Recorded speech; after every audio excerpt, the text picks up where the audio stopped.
Welcome back to the Quantum Couch. I'm your host, Dr. Ina Conboy. For thousands of years before modern pharmacology existed, food and plants were the world's first medicine. Now, as science catches up, we're rediscovering what ancient traditions always knew, that what we eat doesn't just nourish the body, it can heal it. Today, we'll explore how foods and herbs influence our health. I'm thrilled to have Dr. Tooba Jahangir on today's episode. Dr. Tooba is a board-certified internal medicine physician who traded clinic days for natural remedies and never looked back. She's the author of the books Healing Protocols, Healing Prescriptions, and Healing Refills. She runs a growing Substack and is the voice behind Tea by Tooba and the Unconventional doc, where medicine meets mint tea and modern moms get real options beyond the pharmacy aisle. Dr. Tooba Jahangir, welcome to the Quantum Couch. Hi, thank you so much. I'm so thrilled to be here. So, you are a board certified internal medicine doctor. You have a lot of pharmaceuticals at your disposal. What made you venture out into the world of food as medicine?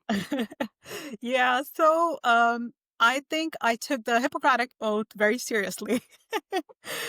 It was not something, do no harm is not something that I just learned in training. It was something that was constantly at the back of my mind as I was writing all the prescriptions. And you're right, as an internal medicine doc, I had all the medicines that you can think of in front of me, but uh, most of the time I found myself telling patients the side effects of the medications.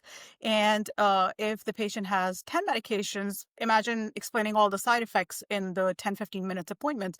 It started to get exhausting, and uh, true healing was not being discussed. I think we were very much focused on the side effects of it. So the turning point that came to me was when I got pregnant with my fourth baby, and we had moved into a new town, a new state, and I was looking for a new hospital. I was looking for a new gynecologist, and Google somehow it kept bringing me to this birth center, and it was only a few blocks away from me. So after a few tries, I gave in. I was like, okay, fine. What's the worst that could happen, right? I could call 911 if anything goes wrong. So I decided to go to their free tour that they were offering, and I met the midwives, and they were extremely experienced, and I was blown away meeting them the first time. So I decided to just go for the first appointment. I was like, okay, fine. What could happen? What could go wrong? It's just an appointment, right? So I went in, and think of it, because I'm used to having 10-minute appointments with my gynecologist. So that's the mindset that I have. And I go there, and my midwife, she starts talking about what I'm eating, how's my diet, how am I coping with this pregnancy. And before this pregnancy, I actually had a fetal death. So Mm, uh it was a scary time for me sure. as well. So she started talking about all of that, and I'm thinking, okay, I didn't expect the conversation to go like that. So I decided to go with her in the birth center for this pregnancy. And this was the time when I got to learn about uh food as medicine and herbs as medicine. She gently introduced me to them whenever I had an issue. I was never told if I had a problem that, hey, it's just part of the pregnancy, it's just going to go away. If everything Mhm. that was uh, that I mentioned, it was addressed the right way, and that was the main idea that kind of got me into more research, more learning about the different mechanisms that the herbs work. And I have done research in the lab as well, so I really got into the nitty gritty of it, the the biochemical pathways and stuff that the herbs work, and I combined it with the medical knowledge that I had, and that became the seed work of uh, my books and all that led after that. So, what did she recommend to you during pregnancy that really spoke to you? What kind of herbs, what kind of food? How did it all start for you? So, very gentle things, and that's the surprising part. It was nothing extraordinary. It was just simple thing. Like if my iron is low, she's not telling me to go take iron pills. She's suggesting me to increase the iron in the diet and eat more liver, eat more beef. If I'm feeling nauseous, she's not just telling me to take Zofran. She's telling me to try out ginger recipes, not just telling me to take ginger ale. She actually suggested that I add more ginger in the diet, add some ginger gums, ginger candies. So a lot of those options. And that was the very first time that I realized that, hey, ginger is actually a medicine. It's not just something that's food based or, alternative, as we call Hmm. it. So, and I did research after that, so it's actually backed by PubMed. So that Yeah. was the important And point for PubMed me. is what, to listeners who don't know much about the medical world? So it's basically a database, research database where there is legitimate papers that come out regarding any sort of research, basically. I think it's the old school Chat GPT where you go into looking for or open evidence. And like currently we use open That's evidence right. AI for like looking for research. But in the past, we went the Exactly. hard way to the PubMed and did all our research manually Yeah. through the internet Yeah. manually, quote unquote. Absolutely.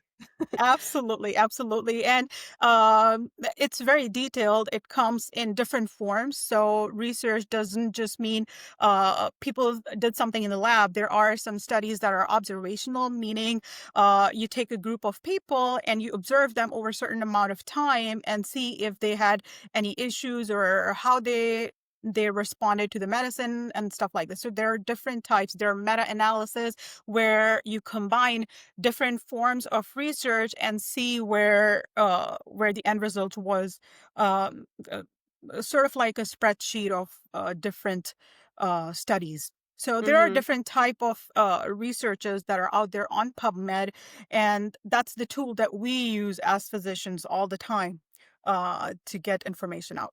Hmm. You mentioned ginger, and it brought me a memory. I traveled to Mexico in 2000 and when was it? 15. Yeah. And I was really scared of getting sick with bacteria because of the water there. And so Uh, I was really afraid of getting the traveler's diarrhea. uh, And in the hotel that I stayed, it was like this really small boutique place. Food was included, but it wasn't like a uh big resort. It was a much uh, smaller place. And they were serving daily freshly made ginger honey tea. And I mean, it was oh, basically ginger tea, but you could add honey wow. in it, which what I did. And it was Wow. absolutely delicious. And all the food there was freshly made. It was Wow. amazing. They also served papaya seeds, which I later learned that can be used to actually prevent and treat like different bacteria, like especially if you're eating things Yes. that contain bugs in it, basically, like the Uh-huh. water, it can actually really help to treat that. So Uh-huh. they were using a lot of this food to basically, I mean, in addition to being very clean and the water that they served was very clean, but they also used a lot of food to enhance the immunity naturally.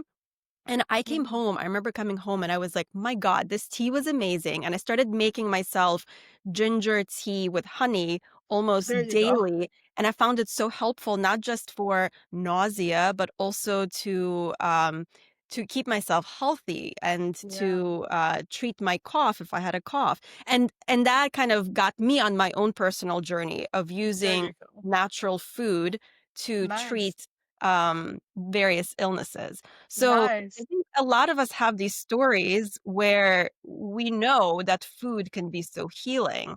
Uh-huh. Um, so now that you've had this experience in your journey with your pregnancy and this midwife, Uh-huh. how did that go from that to where you're at now? I mean, it's a huge gap, I guess. Like you were doing Yeah. research and then what?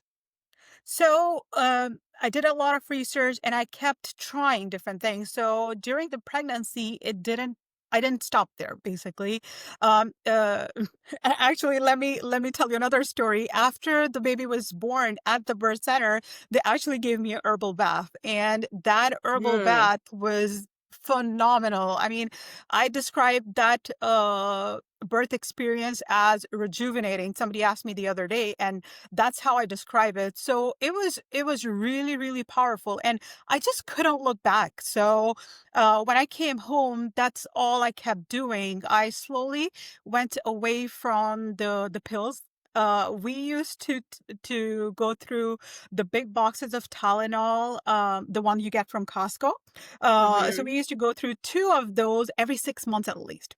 Oh, So we wow. slowly started cut back on those and, just started getting into the food and the herbs, and it we noticed that it's just so much better. It's gentle on our body and it works great. And I tried some of the herbs on my kids as well. Like if my daughter that was just born, the baby, if she would get sick, I stopped rushing to Tylenol. I had the baby Tylenol that I had purchased right before she was born, but I hadn't had to use it. She's almost 3 now, and I haven't used Tylenol on her at all. Neither Motrin?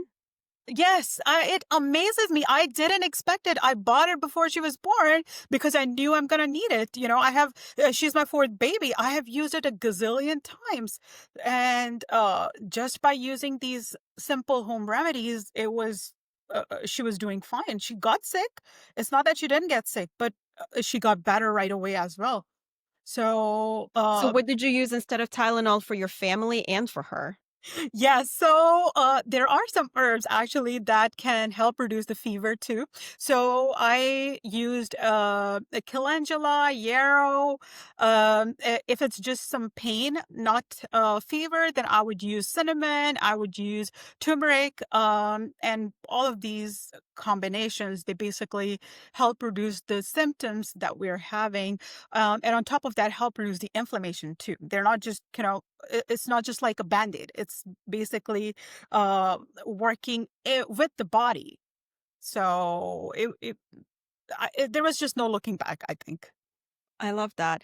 I mean, I was raised in Russia for the first 9 years of my life, and my grandmother was a physician, and we Uh-huh. didn't really have that many medicines as they do here in the United States. Like, we had some medicine, but Uh-huh. we didn't have this wide range of choices to, like, pop a pill for whatever issue you're having, and so Yeah. my grandmother used a lot of herbal food remedies for everything, and I remember when we had a fever, she would, give us some tea, and my parents did too the same, give us Uh-huh. tea, give us raspberry jam because that's supposed to kind of induce, a sweating, and then they would put us Wow. into, like, wool things, and we would sweat it all out, and it would reduce the Wow. fever because we would get so hot, the heat, Yeah. of course, leaves the body and goes into the less, warm environment, and we would Uh-huh. just cool down that way. So there Wow. was interesting ways of doing this, and we didn't have any Tylenol as well when we were kids because there was Wow. just no Tylenol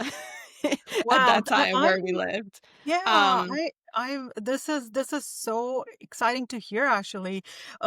For me it was just a new experience. I didn't grow up with much herbs, honestly. I had the mindset that herbs are, they come with their side effects. We shouldn't be using them. They're not FDA approved. That's the mindset that I had as I grew up. And I'm pretty sure my parents have used a ton of herbs, and sometimes when my older kids they would get sick, my mom would be like, "Oh, use onion for this or use this," and I was like, "Oh no, I don't trust that."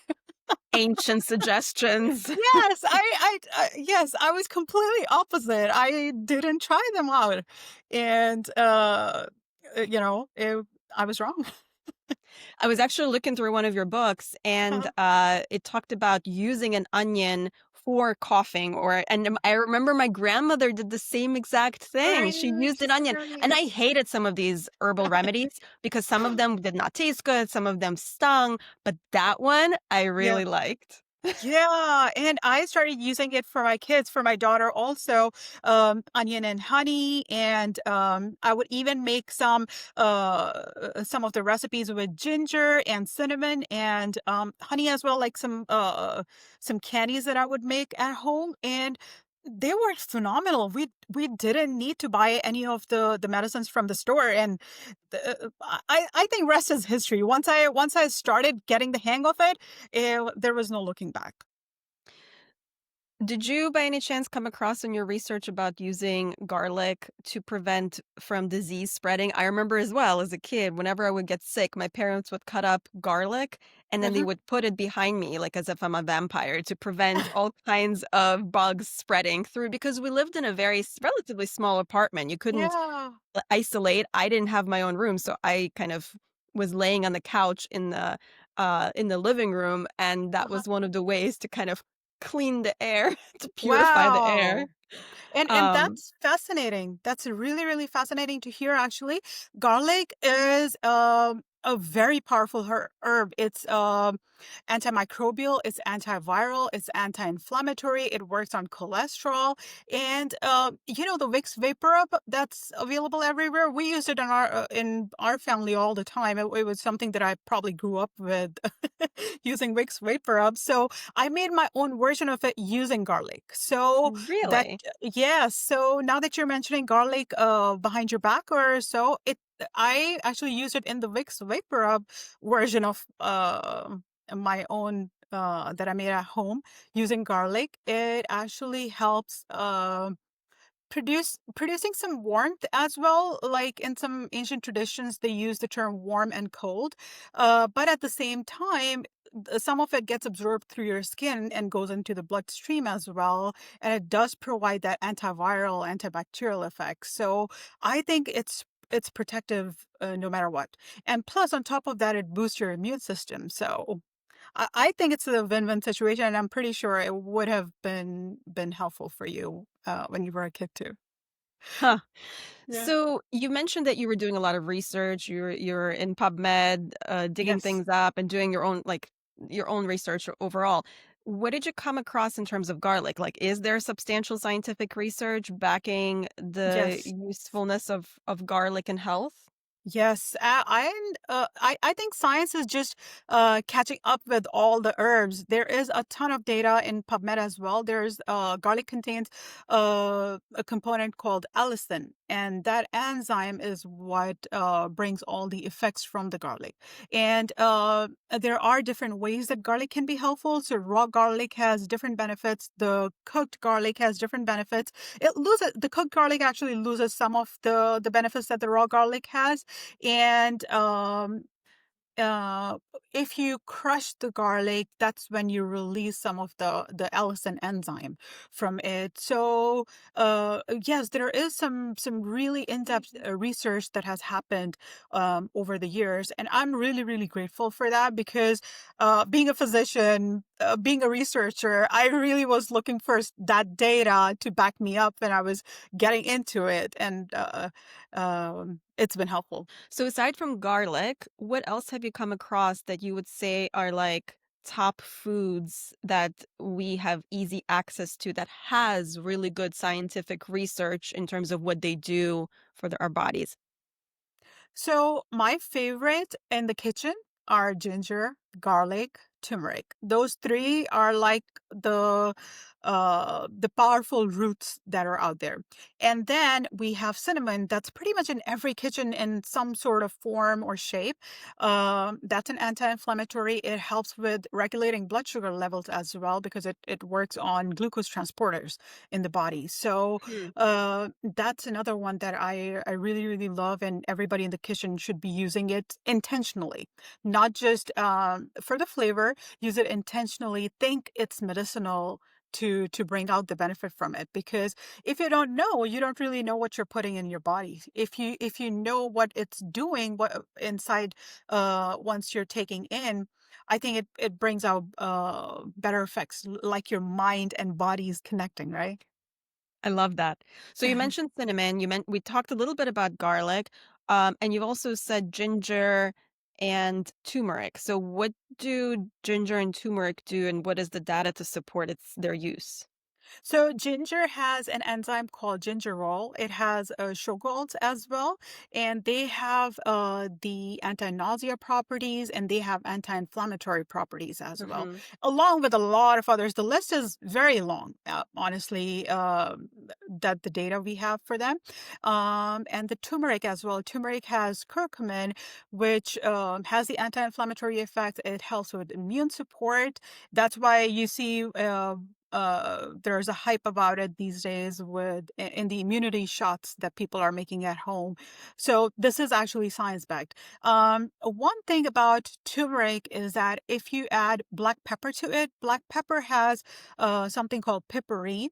Adding that to turmeric, it increases the absorption in the body by 2000%. What? So it's phenomenal. And I'm amazed that it's researched. It's so well researched. 2000% is how much it increases the absorption in the body. So even it's a pinch, I would highly, highly recommend adding it to whenever you're using turmeric for healing. And it's just simple black pepper. There you go. It is simple black pepper. Everybody has it in their homes, right? Huh. Which Little that did makes we sense. know I our mean, kitchens are pharmacies. it is crazy sometimes, and it really truly amazes me. And after I went to my trip to Mexico, I got really Uh-huh. interested in Mayan traditional healing, Yeah. and I was doing some reading, and I mean, so many shamans, not just Mayan shamans, but also Really? just healers all over the world used herbs and food.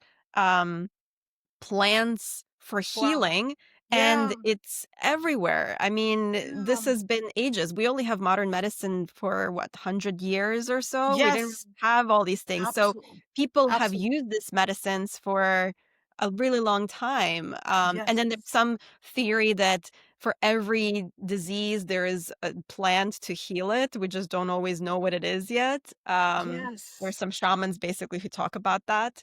Wow. Um, so it really is fascinating, but I give you a lot of credit because I feel like even though I know this, and I had Mhm. a lot of interest in using plants as healers, Uh-huh. um, it's so difficult. I feel like it's so difficult to bring it into our daily life because our daily life, especially in the United States, it's really quick. We Yes. don't really have the time to cook daily, to cook fresh. We Yes. cook maybe for days at a time, and that's if we cook. And then other times we have a lot of processed food, a Right. lot of takeout.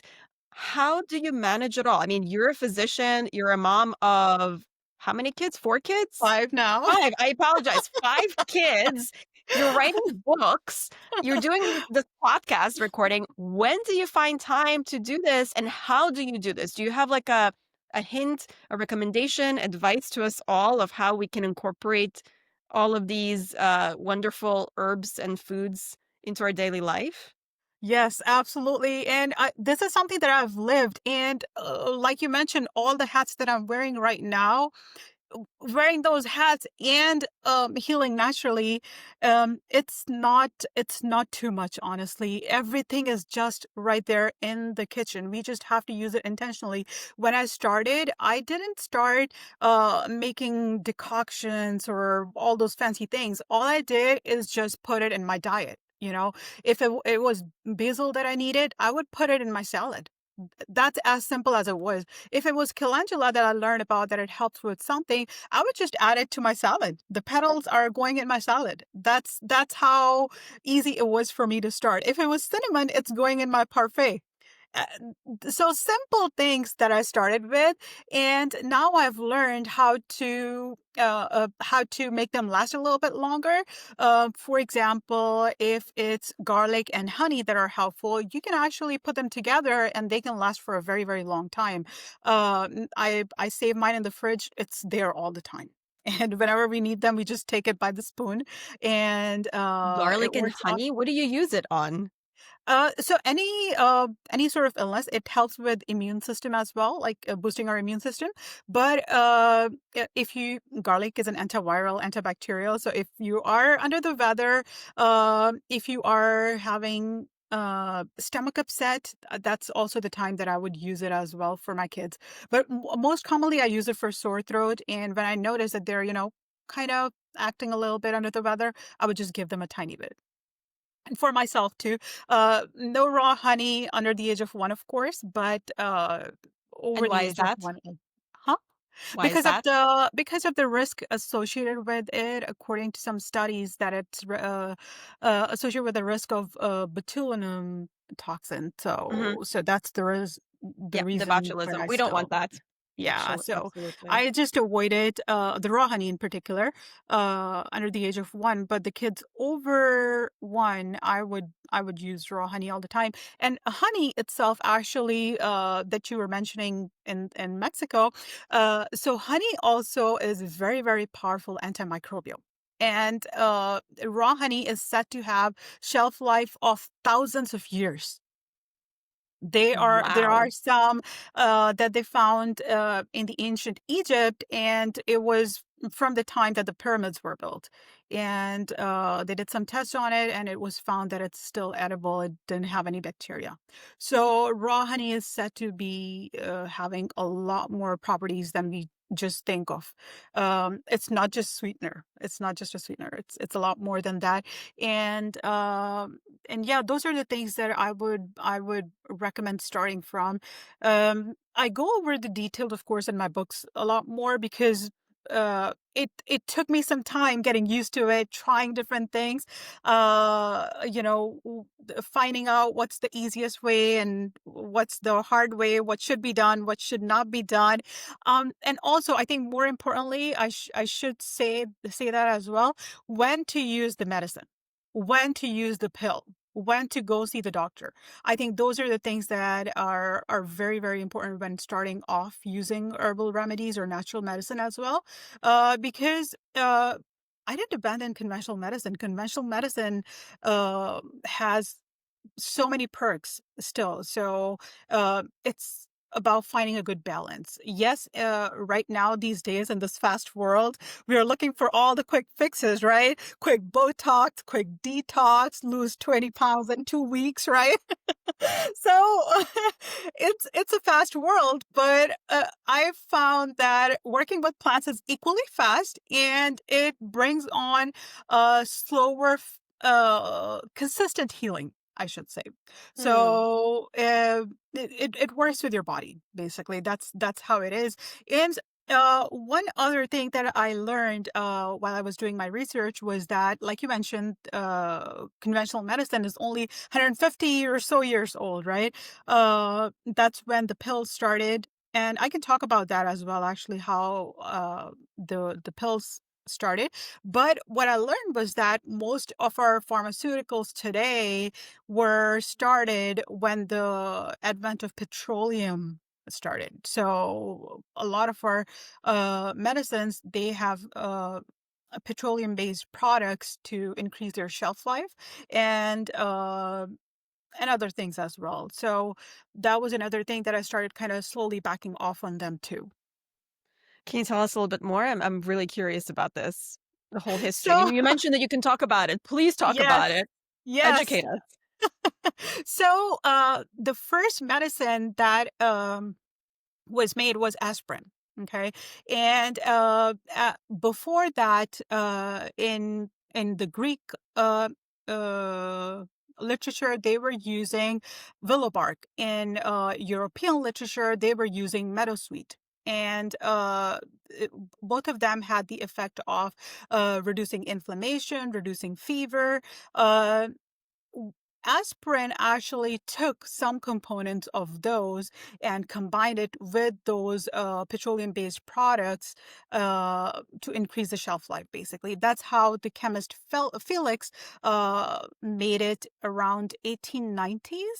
And somewhere around that time, when Bayer came in and patented it with the name aspirin. Hmm. So that's So when it all started. And that was the very first pharmaceutical, aspirin. interesting. So is there an issue with the of intake of petroleum into our bodies? So, I did a lot of research on this. I couldn't pinpoint direct studies that are saying that petroleum is bad for our body when ingested. But as a person, when I think of it, ingesting petroleum, and think of it taking it on a regular basis, and think of patients who are taking 10 to 15 pills a day. I think it adds up eventually. And I believe that some of the side effects coming from the medication, it's not because of the active ingredients in those pills. It's because of all of the additives that are there as well. Hmm. Most of the medicines, they are cleared through our liver or our kidneys. And I believe that some of the effects coming from them is because of these additives that are there. Yeah. I mean, I think it's really important to also highlight that most of the medications that we have in our Western world are not for healing. They're for taking away symptoms, but they don't necessarily take away the cause of the issue. But Yes, with plants and herbs, they can take away symptoms, but they can also rebalance our bodies in various ways that most of the absolutely. medications that we have do not do that. They don't get rid of the disease per se. Yes, yes, absolutely. That's exactly how it is. You hit the nail on the head. We are not finding a true healing, and that's the reason why all the chronic illnesses are increasing. They're not decreasing since the advent of modern medicine. We see all of them increasing over time. So I really feel that that has some sort of connection. We definitely do need more research on it. There's not enough on that for sure. Yeah, and I wonder if it's sort of a fad right now in our society that maybe we're trying to um, take away again is that the fad currently is not necessarily healing, it's just patchwork to get you through to move forward, the speed. But I think a lot of us are starting to get interested in the healing part as well. And Yes, that not just through food, but also through other aspects of our life, slowing down, maybe taking care of ourselves, absolutely. exercising or walking or doing whatever we need to do. So I think that there is this pull to try to take back the power of healing into our hands as opposed to Yes. just constantly patching ourselves up and moving forward. Yeah, absolutely. You're right. It's been a long time that we've been working too fast, and that's why it was so appealing to me when I use it myself and notice the difference that it makes. It's really something that we need to focus on. The problem I see is that the natural things that are out there: ginger, garlic, turmeric, calendula flowers, yarrow flowers. None of them can be patented, so they cannot generate money, they cannot generate revenue, right? So anything that does not generate revenue is not worthy of getting grants. It's not Hmm. worthy of doing research on. And that's where I see the problem is. uh, but in general, when we are experiencing it ourselves, we're noticing the difference, and that's why more people are coming back to it. More people are learning to slow down. More people are uh, trying to get back where our ancestors were. Hmm. Yeah, absolutely. You mentioned that herbs and foods tend to have lesser or no side effects in comparison to the medications. But we do know that there are potential side effects even to herbs if they're used Yes, in a more concentrated form. I guess if you use it in food, it may not be as bad, but even too much of a good thing can be a bad thing. absolutely, Um, absolutely. and even some natural things like lithium is a natural substance that comes in nature. It's an Yes, element and it's used for so many different psychiatric issues. And it's excellent even to this day. But we can uh-huh. have major lithium toxicity that could kill one's kidneys if Yes, taken too much. yeah. So there's definitely also an art in the dosing, even of the natural thing. Is that correct? Yes, yes, absolutely. There are so many safety concerns, and that's why it's important to research it and go to the right person to get information, because it's not about hype about the herbs or natural medicine these days. It's not about what's in fashion. It's about what's really helpful and what's really safe. So yes, some of the herbs can have side effects. If you are trying something new, you need to take it slow. You need to start with a very tiny amount. Not overloading your body with it without knowing what's in there. Plus the formulation, like you said, if it's a capsule form, if it's uh, a tincture, what else is in the tincture other than just the herb? If you're getting it from elsewhere, if you're making it at home, how are you making it at home? How are you getting the herb to make it at home? Those are all very, very important factors. Now, if you have a formulation, what you want to look at is especially if you're taking other medicines, you have to remember that a lot of the medicines actually started from plants, like you said.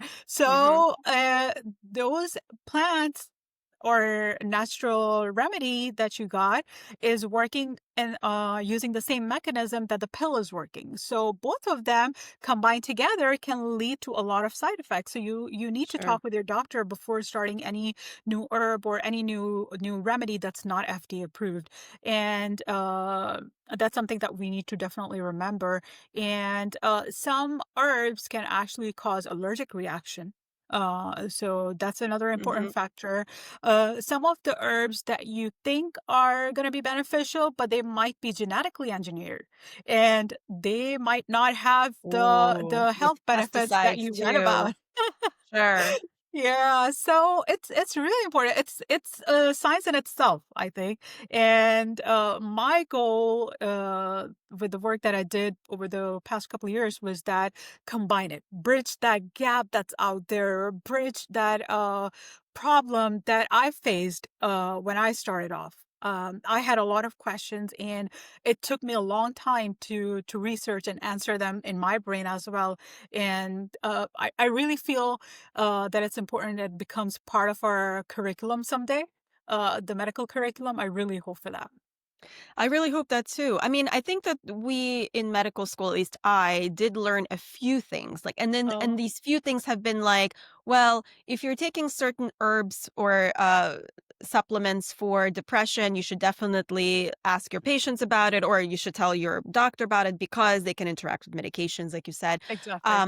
But also like grapefruit, that's like the classic thing we learn in medical school Yes. is about if you eat a lot Yes. of grapefruits, it's going to affect how your liver is Yes. metabolizing things. And so that can really affect a lot of medications and their metabolism. So that's like Yeah. the golden thing that we've learned. Like what this grapefruit is so powerful. It is. So you Yes. can imagine how many other things are very powerful. Imagine, yes, exactly. That's where it comes from. We learn all the side effects or all the problems that could be coming from the herbs, right?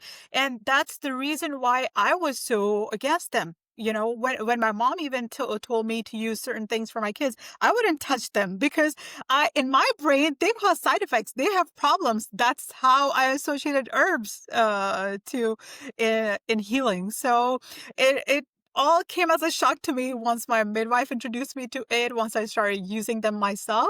And now that you mentioned psychiatric medications, rosemary that we use all the time in different things, rosemary actually works on certain enzymes that work as antidepressants. It Really? works on the monoamine oxidase enzymes and also acetylcholinesterase as well. So uh, I think every plant that is used in our kitchen somehow has some sort of benefit. I I love that. really believe that. I think it's just not been researched, but I really feel that it is. And another thing that I wanted to mention, you were talking about every disease having a plant for it, right? So in Quran, I'm a Muslim, so the scripture that I read is Quran, and it mentions the black seeds, and it's said that black seeds actually have the healing for every disease on earth except death. And Huh. I feel that that is so, so powerful that the scriptures are talking about it because, uh, again, I think another disconnect in modern medicine was spirituality. we were told not to discuss spirituality with our patients, not to discuss faith with our patients. On the other hand, we have chaplain in every hospital, right? So why are these double standards? So I think that was another big disconnect in modern medicine that's still there. I'm learning to overcome it slowly, but faith is an important part of healing too. Once we let go of it to a higher being than ourselves, uh, that just relaxes us in many, many ways, I feel. What about the people who do not believe, who are either agnostic or atheists? How do you Mhm. feel about that aspect? What would you say to to their journey, to their healing journey? I think they must have something that's there. I cannot speak to them directly. What's out there for them that they have believe in, but it. Having a faith in a higher self doesn't mean that you have to believe in some sort of power. They must have something that they would be thinking would be providing them some sort of benefit, and I think that's powerful. For example, if I'm thinking I do not believe in anybody other than myself, I need to have the belief that I'm going to be healing. If I think that I'm not going to be healing, I don't think I will, right? So that belief that I'm going to be healing, I think that's very, very important. We need The to have intention? intention. Exactly. Mhm. That's the right word for it. We need to have that intention for healing, no matter what. Hmm. That's beautiful. I actually have been doing a lot of talking with various people about the power also of human connection and how Yes. that in itself is incredibly healing, Mhm. and magical in so many ways because so many different things can happen between connections of various people. Yeah. Um, yeah, it's fascinating. The whole healing system, and sometimes I listen to the ancient, and not even that ancient, just Mhm. more in touch with nature healers, Mhm. and they have so much wisdom. It's almost like I hear these things, I'm like, oh my God, why did I never learn about this? This is like Right? intuitively, it feels very appropriate. Yes. Which is why I got really interested in the Mayan traditional healing because there's so much, like, for example, and this has nothing to do with herbs. This is more Mhm. like just there is the Mayans and the shamans and the Mayan culture did a lot of abdominal massages for women to help regulate their menstrual cycles, their hormonal Wow. levels. And it just makes sense to me. Like you go to a Western masseuse, they massage everything, but they never touch, There of you course, go. your private areas and they Yes. never touch your belly. But the Yes. belly is like full of so many important parts, like your Yes. GI system, your reproductive like organs, the Yes. ovaries, and like so much. And Yeah. like massaging it and in an appropriate way can be Yes. very healing. So even Yeah. things like that, like I read about them, like it just totally makes sense, like completely makes sense. Why do we not do this? Exactly. I mean, I think there's so much more to healing. There's so much learning that we need to do these days. The abdominal massages, actually, I got them after my last two babies, my fourth and the fifth ones, because again, I started learning about natural healing, and it had been really, really, really helpful. I like I said, there's no looking back once you get into it, and yeah, there's so much more out there that we need to learn.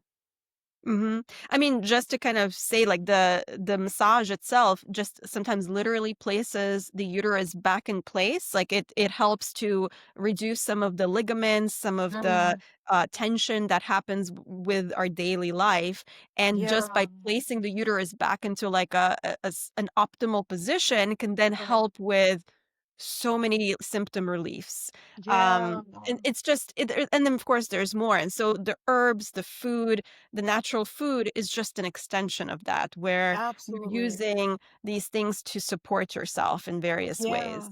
And like you're mentioning connection, I think it might have something to do with the connection too, that we're making, like, even if we're doing our own abdominal massage, we're just touching our bellies. It's a connection that we're making to our womb. One time I actually attended one of these sessions where there was a doula, who are childbirth educators, Mhm, and she was talking about touching your own womb. And I think it's that connection that we as women, we never do in mhm. modern life these days. So we need to get back on it. We need to get back to our body. Another important thing that I learned during my fourth pregnancy, the one that I did at the birth center, was uh, just connecting with my body again. I learned that my cravings that I was having was not just random cravings.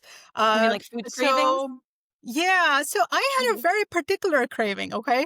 And that's how I realized that it was not random. I was craving curry leaves, and curry leaves are just like leaves, but they have a distinct flavor. And we use it a lot in South Asian cooking. India, Pakistan, you would hear a lot of curry. I mean, that's, I think, probably how the name curry came from. But those are leaves. They're actual leaves, and they have a distinct flavor. And I was somehow just craving them, so I would randomly put them in any of the foods that I was eating. And my husband was like, "Why are these leaves in every food?" And he would just throw them away. And so one day I decided to look it up, and turns out it has a lot of vitamin A. And this pregnancy, I was having a lot of floaters. I was having a lot of eye issues, or vision issues, I should say. And that's probably why my body was asking for this particular ingredient. So I started to listen to my body. If I would have any pain, I would not just quickly take Tylenol. Or even for my kids, if they're having any pain, I'm not just giving them the pill. I'm actually uh, backing off. I'm looking at what exactly is going on. I'm asking questions, and that's how I'm taking care of it. And what I learned during these years is that pain is the most important defense mechanism of our body. Why are we stopping it with Tylenol or ibuprofen? Why are we stopping that? We don't need to. Imagine this tiny splinter. I work a lot in the garden, so that's the example that I have. The tiny microscopic splinter that we get, it hurts so much until you take that baby out, right? So it's the mechanism of our body that's telling us that, hey, this is not right. If you leave it alone, you're going to get infection. Better take it out. Just take it out now. Until it's out, it's going to be nagging you Don't take constantly in your head. Tylenol, take it out, yes. Right? So I think stepping back a little bit and thinking what our body is telling us is a very important part of the healing journey as well. And I ended up creating a checklist for myself as well, that, so that I'm not rushing to the pills directly. So I'm, examining, I'm observing what's happening before just kind of knee jerking to the pills. And I think that's very powerful. And in my practice, also for chronic pain patients as well, um, I used to talk a lot about other remedies like physical therapy, uh, working with PMNR, or some other modalities that are out there rather than just pills as well. And I think now it's all making sense. I prescribed a ton of opiates, but now it's all making sense why other modalities combined with the pills would work a lot better. Also, opiates come from plants. The Opium, yes. poppy. Poppies. Poppy flowers, they're so pretty, yes. Yes, yes. So, yeah, I think it's all around us. We just have to open our eyes and start looking. Yeah, and I really love that you brought up that we really need to listen to our bodies and not just shut the body up when it's uncomfortable. Um, it's a really, really crucial part. Uh-huh. Um I'm still learning it the hard way, and sometimes I'm trying to push through. Like, for example, I have chronic knee pain, and, whenever it comes up, I tried to just get rid of the pain until I realized, "Okay, maybe I need to change some things. Maybe I shouldn't push as hard." Or what Yes. is it trying to tell me? Like, I'm having this pain. Is there an emotion that's related to it? Or it's just all so Yes. interconnected, but it's sometimes Yes. hard to figure out, and we don't really have those shamans as much around telling us, "Okay, well, this is it. Right. This is what it Right. means." We have Right. we don't really have that knowledge. We're losing it in a way. Absolutely, you're right. You're right. I mean, some of the gynecological knowledge we're losing. Um, uh, I mean, back in the day, there were no C-sections, right? So breech babies, they were born vaginally. Not anymore, right? Every breech baby has to have a C-section. Somewhere along the way we lost that knowledge. It was a very, very important part of medical knowledge that should have been preserved. I think there are some docs who are still practicing it, uh, but I think some of the fear has to be turned into research and overcome by other modalities uh, than just strategies or interventions. I think we need to uh, slowly get in tune with our bodies more. Absolutely. I mean, to maybe see the other side, there were a lot of, maternal deaths. A lot of moms and babies died in Yeah, childbirth for a very long time. It was very true. common. Hmm. Thankfully, it's not as common anymore, although it is still possible. Um, but I guess that's kind of the trade-off. We're losing some wisdom and knowledge, but we're Yeah. also gaining more alive moms and babies. Yeah, So exactly. that I think that would be a bit difficult to balance, and especially in our litigious society where anything goes wrong, the OB-GYNs get sued. It's very Absolutely. difficult to retain the wisdom or have that little of a gray area, Yes, that yes. requires to explore and maybe to take some risks at times, even if they are Absolutely. granted. Absolutely, you're right. It's how our system is built. That's why I never thought of using herb or recommending herb to anybody until I tried it myself, because I all we learn about are these things that are harmful and do no harm. That's ingrained in us. So we make sure that whatever we are recommending, it's not going to cause any harm. And Mhm, just that fear of causing harm, I think we avoid a lot of things, or maybe do a lot more interventions than they're needed, uh, mhm. just to overcome that fear. Yeah, absolutely. So you wrote a few books. Can you tell us a bit what is in those books? What do you talk about? Why did you write them? I mean, tell us about your books, period, please.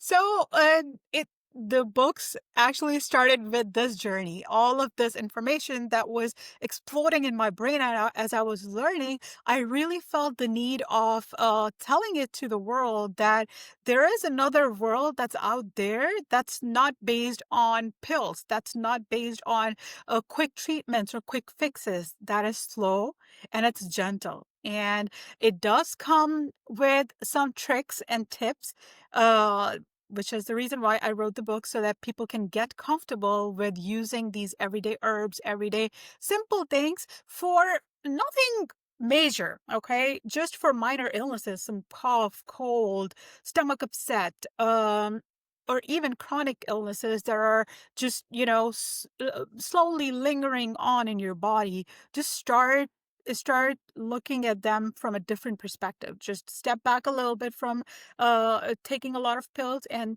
just listen to your body and try a little bit of other things that are out there. So I wrote 3 books. I was not intending to write all 3. I started off with the healing protocols, and that's where I talk about the basics for somebody who's just starting off. It's like an introduction to natural medicine. I talk about safety. I talk about evidence-based medicine and how to make sure that any herbal remedy or anything or any supplement that you're getting over the counter water, how to check if it's a real good one, or is it just something that's hyped up or that has good marketing. And then once I wrote that, I felt the need to tell everybody how to make your own medicine at home. Something really, really simple, something that's still quick, but doable. And so I wrote the book Healing Prescriptions. And when I wrote that, I was like, hey, I have so many more that I make at my home now, right? Over the years, I practiced so much more. I even made my own version of Vicks Vapor Up. I made my own version of petroleum jelly. I call it petroleum less jelly. I like So, that. so I felt the need to just let it out to the people. So I wrote the book Healing Refills that has all of these advanced recipes that I came up with. So it's been fun. It's been a good experience, and it was just a way of bridging the gap that I feel modern medicine has uh, for natural healing. So have you noticed in your family a shift in how everyone is feeling since you stopped taking as many over-the-counter medicines? So my family, actually, I had to show them, I had to prove it to them that this is working. So now that I haven't used Tylenol in my own home for over 2 years, uh, almost three now, now they're slowly getting to it as well.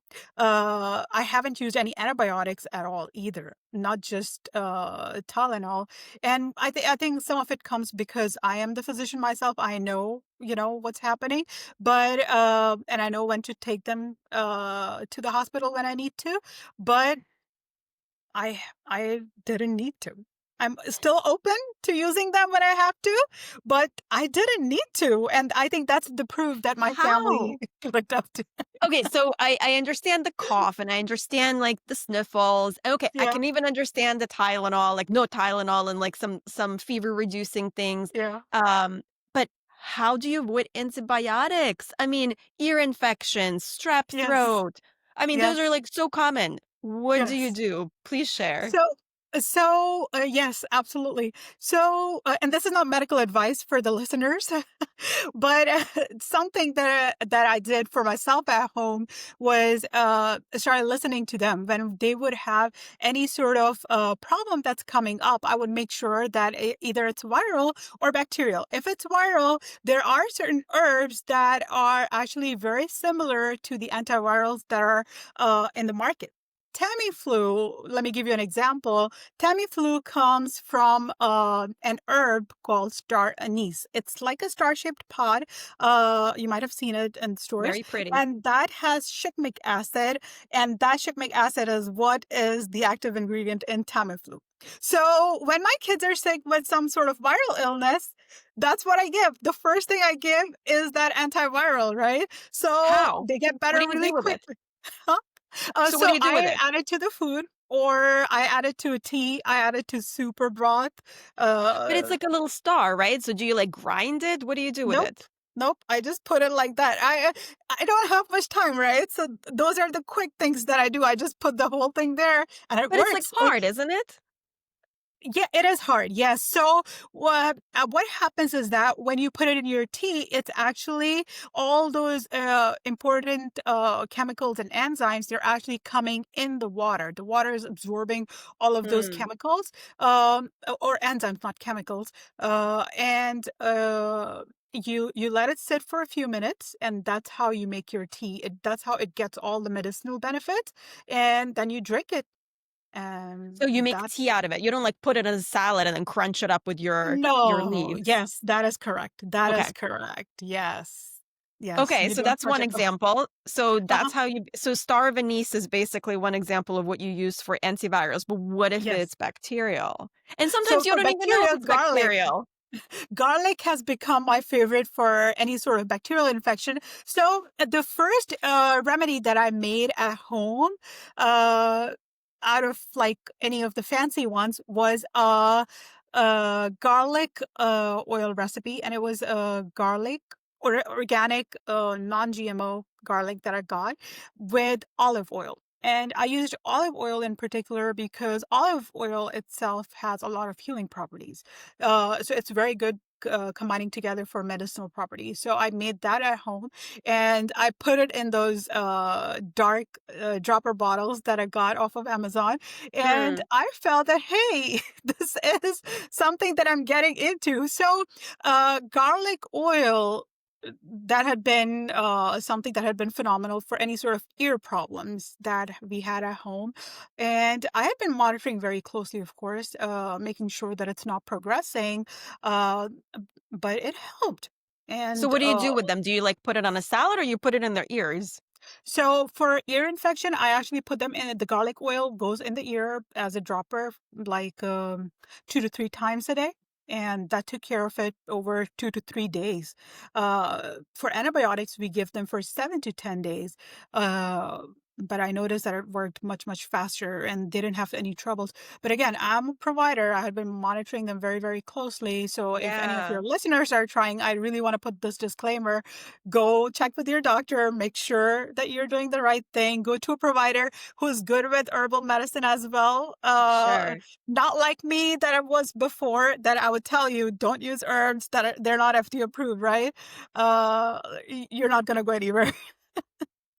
And I But guess so you made these tinctures with the garlic. uh-huh.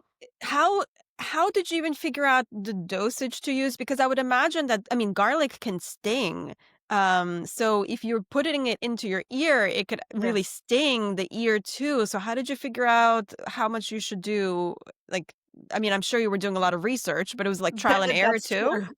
That's true. There has to be a good balance. And um, the beautiful thing about herbs is that uh, they are okay to use in food quantities. So as long as you're using a small amount when you're starting off at home for yourself, they are generally okay. And that's what I did in making that oil. And garlic itself, if you're putting directly on your skin, it's not recommended at all. I would never do that Hmm. because again, it stings. But adding oil to it actually created a base for it Hmm.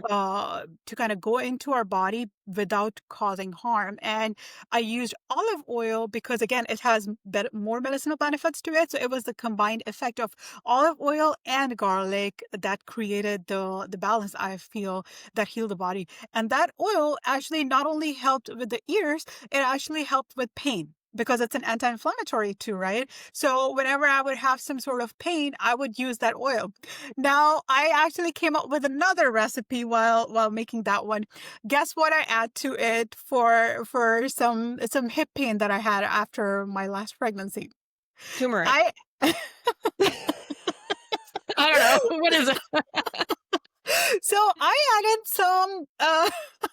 some pepper to it. Ooh.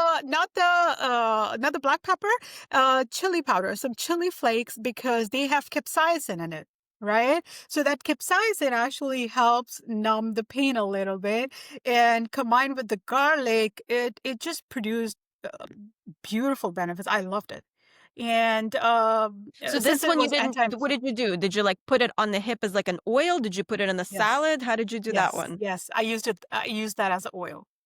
Huh. Yeah. So there are different ways. There are so many ways that you can use different things. You don't actually have to eat everything. You can apply them on the skin and it absorbs through the skin too. Uh, much like, your ointments or the rub-ons or salon paws. Think of salon paws, right? They work through your skin. You just put the patch on and it helps. And I used a ton of them. I probably have some expired ones at home now. Huh. Because I hadn't used them in a long time. So interesting. Any recommendations for eczema? For eczema, yeah. So, the so it depends on the base that you're using. So any herb that you put in it, uh, you would want to make sure that you're using the right base for it. There are different mediums that you can use, like olive oil, coconut oil, jojoba oil, almond oil, right? So Wow. you want to pick the ones that are very, very gentle on your skin. Like if it's on your face, you want to go for jojoba oil, not the olive oil, because olive oil can cause breakouts.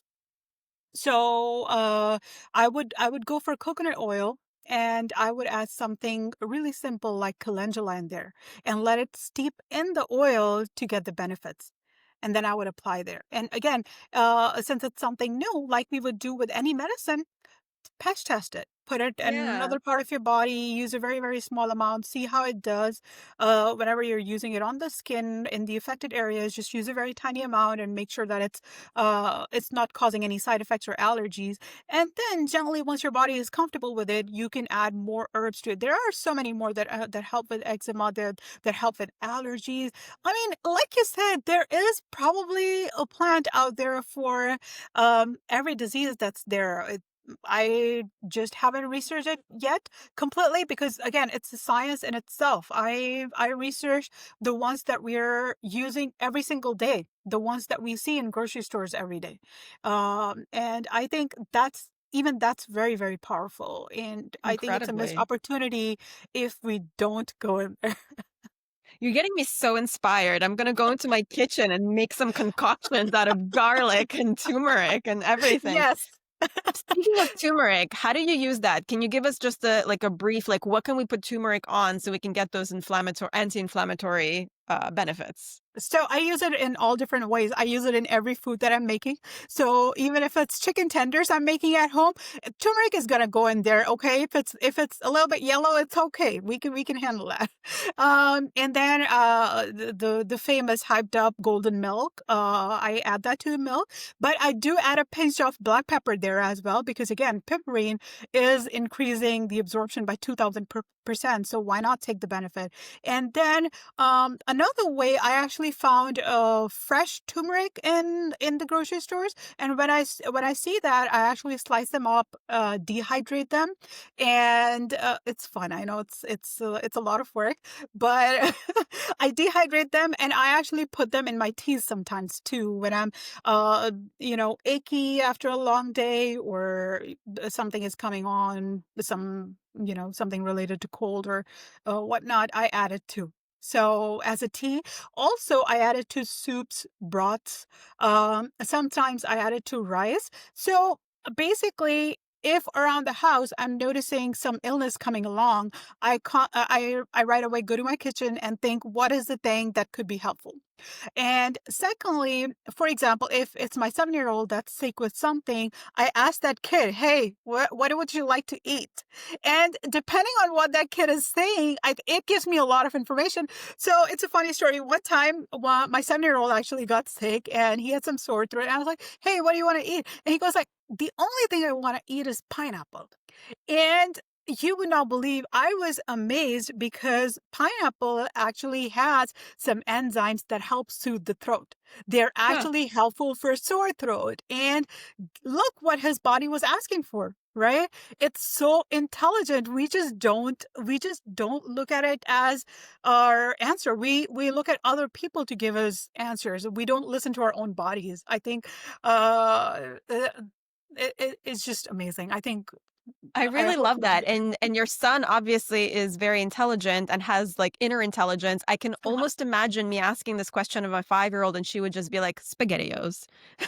Yes, yes, and honestly, I would think of it if my 5-year-old is telling me to eat spaghetti, I will look at it. What are the things that I'm adding to my spaghetti? Is it the tomato?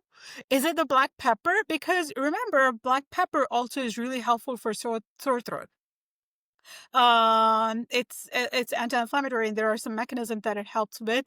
So there might be that Oh, the Tuba, baby's I think asking. you're giving us way more grace than we deserve. When I said SpaghettiOs, I don't mean like spaghetti that we made by hand at home, with Yeah. adding like all this delicious stuff. I mean like SpaghettiOs out of a can that's completely not healthy in any shape or form.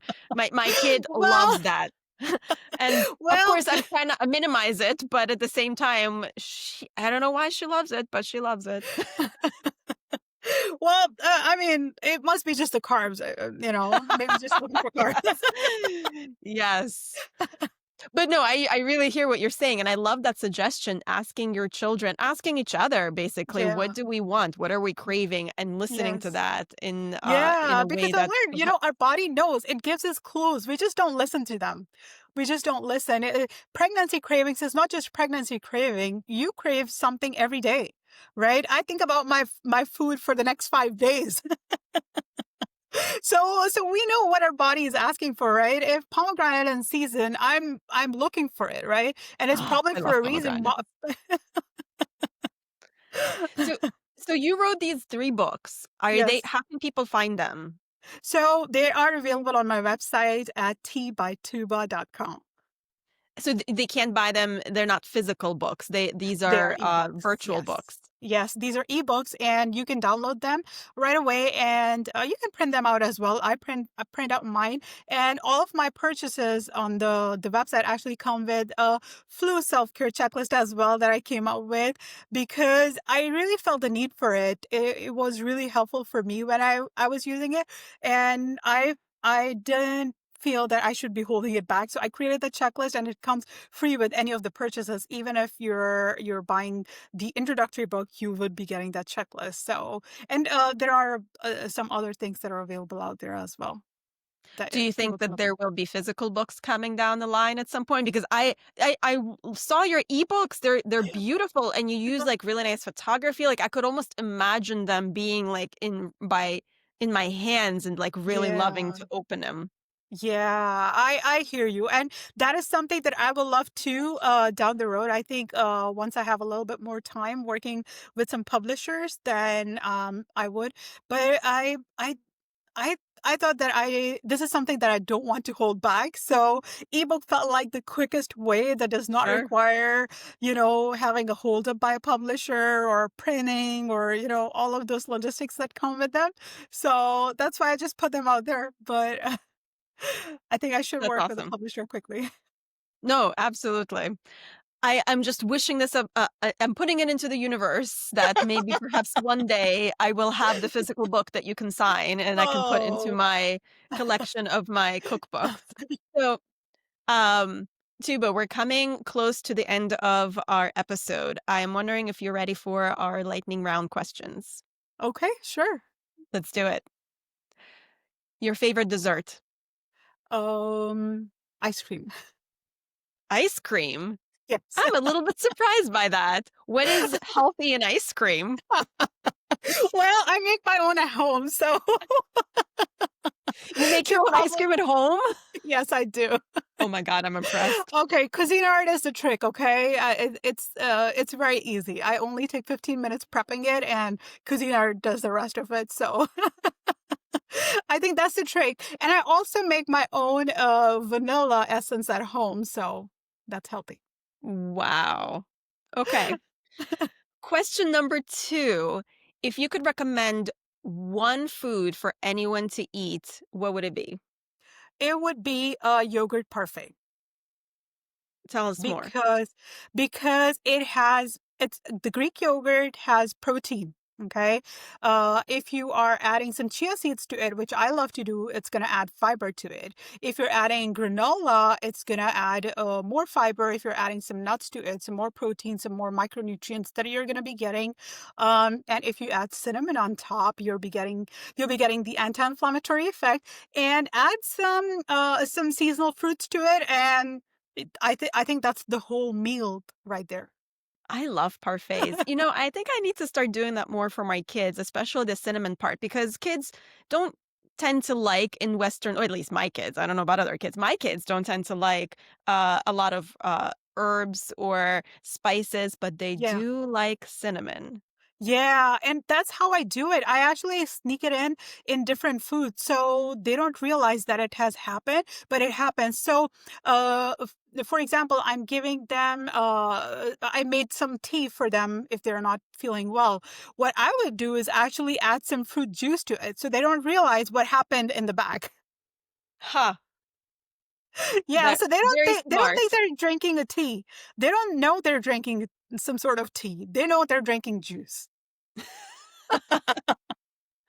Okay. Um, one spice that you would recommend for anyone to use? It's like something easy for anyone who like just feels very uncomfortable using spices or Yes. herbs. Like, what's the number one you would recommend? Garlic. That would be my favorite that I would tell because it's so powerful. It's antimicrobial, it's antiviral, it's anti-inflammatory, it helps lower your cholesterol. I think this is one herb that has all the benefits. So don't be scared about the garlic breath. Just eat it together. Yeah, funny story on that one.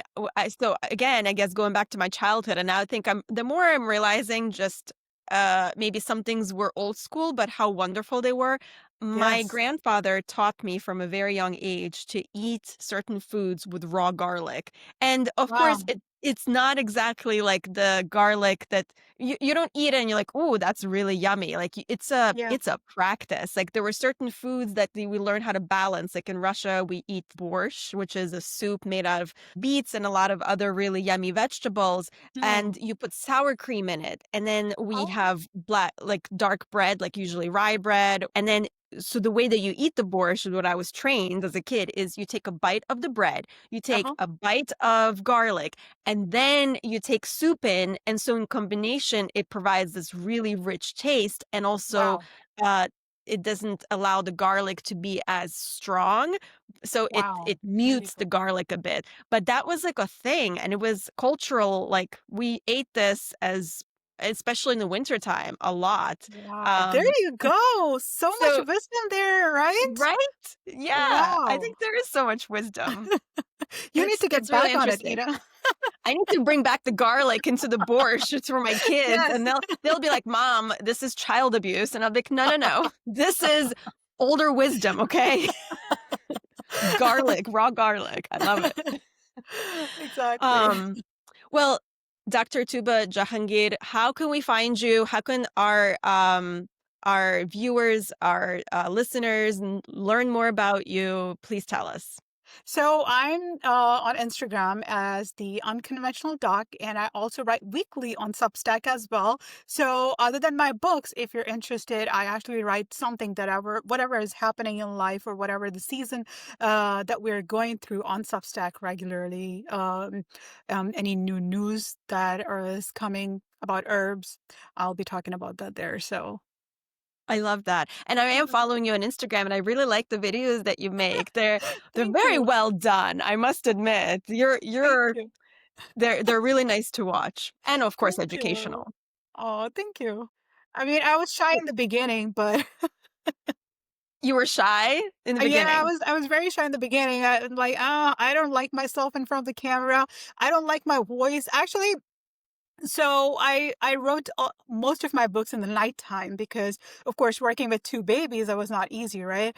Uh, the one was just born, another one was still in the toddler phase, so it was very hard. I would put them to sleep, and then I wrote all of these books. So I would do most of the work in nighttime, and a lot of these recordings that I did also happen at nighttime. So one time I was writing the book, and at the same time I was mumbling something to myself, and my 7-year-old, he just woke up from sleep and he came to me, of course. And he's like, Mama, I think you should do some sort of voiceovers. Your voice is so, I'm like, come on, you're just making it up. But he was the one who encouraged me. Was like, no, you should do it. And I was like, okay, fine, I'll try it. And the rest was history. I think I just kept going from there. Aw, that's beautiful. That's really wonderful. Thank Well, you. Tuba, thank you so much for being on this podcast. It was really wonderful speaking with you. Likewise. I have actually learned a lot, and truly, you have inspired me to go Thank into my you. kitchen and make some things, and maybe rehash some of my familial wisdom that has been There passed you down to go. me. Yes. Um, Thank you. It's been a pleasure. Thank you. It was wonderful. I really enjoyed being here and learning from you too. I mean, some of the things that I didn't know that you mentioned today. So I think please share when you do try those out, and hopefully some of the things are simpler that I can try again at home too. Thank you for tuning in and listening. If you enjoy this episode, please subscribe, leave a review, and share the Quantum Couch with someone you think might love this space too. If you would like to reach out, you can email me at thequantumcouch@gmail.com. You can also follow me on Instagram and Facebook. Just search for The Quantum Couch. Thank you for listening. Up till next time, I'm Dr. Ina Conboy. Take good care, stay curious, and keep exploring. The information in this podcast is for educational and informational purposes only and is not intended as a substitute for professional medical advice, diagnosis, or treatment. Listening to this podcast does not create a physician-patient relationship with Dr. Ina Conboy or any guest on this podcast. Always seek the advice of your physician or other qualified health provider with any questions you may have regarding a medical condition. Never disregard professional medical advice or delay in seeking it because of something you heard on this podcast.